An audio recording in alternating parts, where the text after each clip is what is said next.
పేరు మీద ఉండొచ్చు, తల్లి పేరు మీద ఉండొచ్చు. వాళ్ళు కూడా ముద్దాయిలే మీతో పాటు.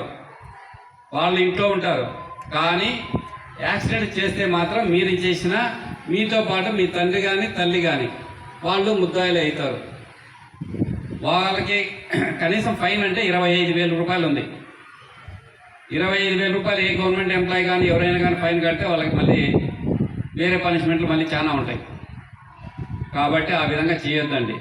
మీకు ఏదైనా పోయిరమ్మంటే నిదానంగా నిబ్బరంగా పోండి. ఏదో మనకు దొరక బండి దొరికింది, ఇంకా మన స్పీడ్గా వెళ్ళిపోదాము, మళ్ళీ అటు తిరుగుదాం ఇటు తిరుగుదాం అని చెప్పని అనుకోవద్దండి. ఎందుకంటే 1-2 సార్లు చెప్తున్నాను, చిన్నపిల్లల వల్లనే యాక్సిడెంట్లు ఎక్కువగా జరుగుతూ ఉన్నాయి. అందుకని నిదానంగా ఏ ఇబ్బంది లేకుండా పోండి. మీ నుంచి ఇంకొకరు ఇబ్బంది పడకూడదు, అదే టైంలో మీరు ఇబ్బంది పడకూడదు. సరిపోయినా? ఓకేనా? బాగా చదువుకోండి. మళ్ళీ